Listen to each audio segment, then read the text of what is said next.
আকবার। আল্লাহ পাক রব্বুল আলামিন এই কোরআন শরীফকে সর্বপ্রথম আমানত হিসাবে দুনিয়ার জমিনে পাঠাতে চাইলো। আল্লাহ সুবহানাহু ওয়া তাআলা ইন্না নিশ্চয় আরাদনাল আমানাতা আলাস সামাওয়াত, আল্লাহ পাক রব্বুল আলামিন সর্বপ্রথম এই কোরআনকে আসমানের কাছে প্রেষণ করলো। আসমানকে বললো যে আসমান, আমি এই কোরআনকে তোমার কাছে পাঠাইতে চাই, তুমি কি রাখতে পারবা? আসমান বলল, আল্লাহ তোমার এই কোরআন যেমন ওজন এত ভারী, এই কোরআনকে আমি বহন করতে পারবো না। এরপর আল্লাহ সুবহানাহু ওয়া তাআলা বলতেছেন ওয়াল আরদ, ওয়া মানে এবং আরদ মানে জমিন। আল্লাহ সুবহানাহু ওয়া তাআলা দ্বিতীয়বার জমিনকে প্রশ্ন করতেছে, রে জমিন, আমি এই কোরআন তোমাকে প্রেষণ করতে চাই, কোরআনের ভারী কি তুমি বহন করতে পারবা? কোরআন বলছে, আল্লাহ তোমার এই কোরআনকে আমি জমিন কথা দিলাম, আমি জমিন বহন করতে পারবো না। আল্লাহ পাক রব্বুল আলামিন সর্বপ্রথম এই কোরআনকে আসমানের কাছে দিতে চাইল, আসমান গ্রহণ করতে রাজি হইল না। তারপরে এই কোরআনকে আল্লাহ সুবহানাহু ওয়া তাআলা জমিনকে দিতে চাইল, এই জমিন এই কোরআনের শক্তিকে গ্রহণ করতে পারলো না। তারপর আল্লাহ সুবহানাহু ওয়া তাআলা বলেন ওয়াল ইনসান ওয়া হামালাহাল ইনসান। আল্লাহ পাক রব্বুল আলামিন তারপরে এই কোরআনকে মানুষের কাছে দিতে চাইল, এই কোরআনের কথা ফেরেশতাদেরকে ডাকে বলল যে ফেরেশতারা দল, তোমরা শুনে রাখো, আমি এই কোরআন আসমানকে দিলাম, আসমান রাখতে পারলো না। আমি এই কোরআন জমিনকে দিলাম, জমিন এই কোরআনকে বহন করতে পারলো না। আমি এই কোরআন এখন আমি এই কোরআন মানুষের ভিতরে প্রচার করতে চাই, এই কোরআন আমি ইনসানকে দিতে চাই। এবার তোমরাই বলো আমি কাকে দেব? এবার ফেরেশতারা বলতে, আল্লাহ তাআলা আপনি তো ভালো করে জানেন এই কোরআনকে বহন করতে পারবে। এবার আল্লাহ পাক রব্বুল আলামিন সর্বপ্রথম আদম আলাইহিস সালামকে নাজিল করলেন, সৃষ্টি করলেন। আদম আলাইহিস সালামকে সৃষ্টি করার পরে আদম আলাইহিস সালামকে বললেন যে ইয়া বানি আদম, হে আদম, আমি তোমাকে আমার এই কোরআন দিতে চাই, তুমি কি এই কোরআনের ভার বহন করতে পারবা? এবার আদম আলাইহিস সালাম বলতেছে, এই কোরআন আপনি আমাকে কেমন দিতে চাই?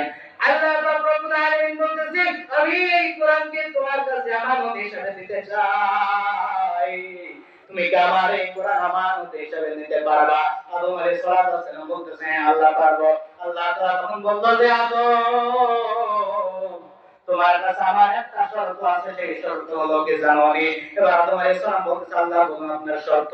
এবার আল্লাহ পাক রব্বুল আলামিন হযরত আদম আলাইহিস সালামকে বলতেছে, আদম, এই কোরআন আমি তোমাকে আমানত হিসেবে দেব, তুমি যদি আমার এই কোরআন আমানত হিসেবে রাখতে পারো, তাহলে আমি আল্লাহ সুবহানাহু ওয়া তাআলা এই আমানতের বিনিময়ে তোমাকে পুরস্কার দিয়ে ধন্য করে দেব।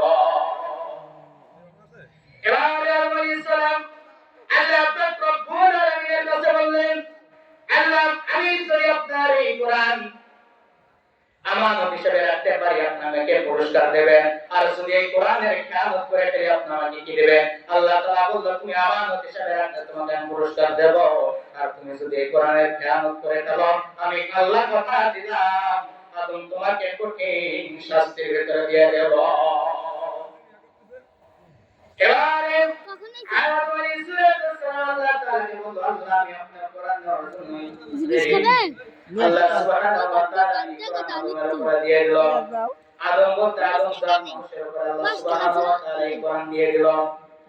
এই কোরআনকে আল্লাহ তাআলা এত সম্মান বানিয়েছেন যে সর্বপ্রথম পাহাড়কে আল্লাহ সুবহানাহু ওয়া তাআলা সর্বপ্রথম আসমানকে কোরআন দিতে চাইল, আসমান রাখলো না। জমিনকে দিতে চাইল, জমিনও রাখলো না। আল্লাহ তাআলা পাহাড়ের কাছে গিয়ে পাহাড়কে বলল, পাহাড় এই কোরআনের ভার বহন করতে পারলো না। আল্লাহ তাআলা তার সর্বশেষ আমাদের মানব জাতির উপরে কোরআন দিয়ে দিল। সম্মানিত মুহতারাম হাজিরিন ভাইরা আমার, এর মানে বোঝা যায় আল্লাহ সুবহানাহু ওয়া তাআলা আমাদেরকে কত মহব্বত করে, কত ভালোবেসে আমাদেরকে সৃষ্টি করেছেন।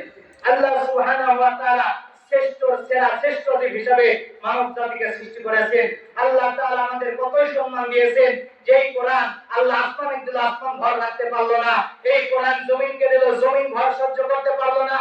এই কোরআন আল্লাহ সুবহানাহু ওয়া তাআলা মানব জাতির উপরে দিয়ে দিল। এই কোরআন মানব জাতি পর্যন্ত, মানব জাতি এই কোরআনের ভর সহ্য করে যাচ্ছে। কথা বলেন ঠিক না বেশি? মানুষের শক্তি থেকে আসমানের শক্তি বেশি না কম? মানুষের শক্তি থেকে পাহাড়ের শক্তি বেশি না কম? কথার জবাব দেন। মানুষের শক্তি থেকে জমিনের শক্তি বেশি না কম? মানুষের শক্তি থেকে জমিনের শক্তি কম। কারণ যদি জমিন বলে যে আমার শক্তি বেশি, যদি শক্তি বেশি হয়তো আল্লাহ কোরআন নিয়ে দেখাইতো যে আমি জমিন আল্লাহ কোরআনের ভার বহন করছি। আসমানের যদি শক্তি থাকতো আসমান আল্লাহ কোরআন বহন করে দেখাইতো। পাহাড়ের যদি শক্তি থাকতো আল্লাহ কোরআন পাহাড় নিয়ে দেখাইতো। কিন্তু আসমান জমিন পাহাড় আল্লাহ তাআলা কোরআনের কাছে হেরে মানছে। আর আমরা মানব জাতি, আমরা ইনসান, আল্লাহ সুবহানাহু ওয়া তাআলা কোরআনের কাছে হেরে মানে নাই। কথা বলেন ঠিক কিনা?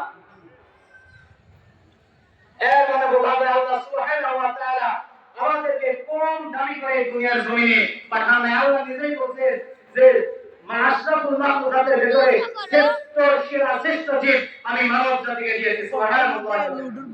আল্লাহ সুবহানাহু ওয়া তাআলা সূরা তুর ভিতরে বলেছেন লাকাদ খালাকনাল ইনসানা ফি আহসানি তাকওয়িম। আল্লাহ সুবহানাহু ওয়া তাআলা এই মানব জাতিকে সুন্দর কোমলময় করে আল্লাহ তাআলা এই দুনিয়ার জমিনে পাঠাইছেন। সম্মানিত মুহতারাম হাজিরিন ভাই আমার, আল্লাহ সুবহানাহু ওয়া তাআলা যেই কোরআন এই দুনিয়ার জমিনে দিয়েছে, এই কোরআন আমাদের একটি আমানত। আমানতের পাশাপাশি এই কোরআন একটি আল্লাহ সুবহানাহু ওয়া তাআলা বড় এক নিয়ামত। জোরে জোরে বলুন সুবহানাল্লাহি ওয়া বিহামদিহি। আল্লাহ সুবহানাহু ওয়া তাআলা এই আমানতের নিয়ামত আমাদের দান করলো। যদি এই আমানতকে আমরা খেয়ানত করে ফেলি আল্লাহ সুবহানাহু ওয়া তাআলা কঠিন শাস্তি, কঠিন ভয়াবহ আযাব আমাদের জন্য রেখে দিয়েছে। আল্লাহ পাক রব্বুল আলামিন এই কোরআন হযরত আদম আলাইহিস সালাতু ওয়াস সালামকে দিয়ে দিলেন। হযরত আদম আলাইহিস সালাতু ওয়াস সালাম এই কোরআনের বহন করতে শুরু করে দিলেন। আল্লাহ তাআলা আদম আলাইহিস সালাতু ওয়াস সালামকে বলে দিলেন যে হে আদম, তুমি শুনে রাখো, তুমি যদি এই কোরআনের আমানতের খেয়ানত করো আমি আল্লাহ তাআলা তোমাকে কঠিন শাস্তি দেব। এবার আদম আলাইহিস সালাতু ওয়াস সালাম বলতেছে আল্লাহ আমি আপনার কোরআনকে আমানত রাখবো, আমি আপনার কোরআনকে সম্মান করব, আমি আপনার কোরআনকে এই দুনিয়ার জমিনে মানুষদেরকে ব্যাখ্যা বিশ্লেষণ করব, এই কোরআনের তাফসীর বান্দাদের ভিতরে দিয়ে দেব, আমি এই কোরআন মানুষদেরকে পড়তে দেব, আমি এই কোরআন দিয়ে মানুষদেরকে হেদায়েত দেব, আমি এই কোরআন দিয়ে রাষ্ট্র পরিচালনা করব, আমি এই কোরআন দিয়ে সমাজ পরিচালনা করব। অতএব আপনি আমাকে আপনার কোরআন দিয়ে দিন, আমি আপনার কোরআন ওজন বহন করতে পারবো। আল্লাহ পাক রব্বুল আলামিন হযরত আদম আলাইহিস সালামকে দিয়ে দিলেন এই কোরআনের আমানত দাতা শুরু হয়ে গেল। সম্মানিত মুহতারাম হাজিরিন ভাইরা আমার, আমরা আমানত বলতে এতটুকুই বুঝি যে শুধু টাকা পয়সা আমাদের আমানত, শুধু টাকা পয়সা আমাদের আমানত নয়, কোরআন হলো আমাদের আমানত। আল্লাহ সুবহানাহু ওয়া তাআলা যে হাত পা দিয়েছেন, হাত আমাদের আমানত। আল্লাহ তাআলা কুদরতি পা দিয়েছেন, এই পা হলো আমানত, অতি বড় নিয়ামত। আল্লাহ তাআলা আমাদেরকে জবান দিলেন, এই জবানের আমানত। আল্লাহ সুবহানাহু ওয়া তাআলা আমাদের এই চোখ দিলেন, এই চোখের আমানত। আমরা যদি এই সমস্ত শরীরের অঙ্গ প্রত্যঙ্গকে আমরা যদি আল্লাহ তাআলার কাছে আমানত রাখতে পারি, আল্লাহ তাআলা বলেছেন এর বিনিময়ে তোমাদেরকে পুরস্কার দিয়ে দেব। আর যদি তোমরা এই কোরআন হাদিস তোমাদের শরীরে নেওয়ার পরে তোমাদের শরীরকে যদি তোমরা খেয়ানত করো আমি আল্লাহ আযাব দিয়ে দেব। আল্লাহ পাক রব্বুল আলামিন আমাদেরকে হাত দিয়েছেন, পা দিয়েছেন, চোখ দিয়েছেন, জিহ্বা দিয়েছেন, মুখ দিয়েছেন, নাক দিয়েছেন, কান দিয়েছেন, অল বডি দিয়েছেন, সমস্ত অঙ্গ প্রত্যঙ্গ দিয়েছেন। এই সমস্ত জিনিসের আমানত আছে। আল্লাহ সুবহানাহু ওয়া তাআলা বলেন যে বান্দা তোমাকে আমি হাত দিছি,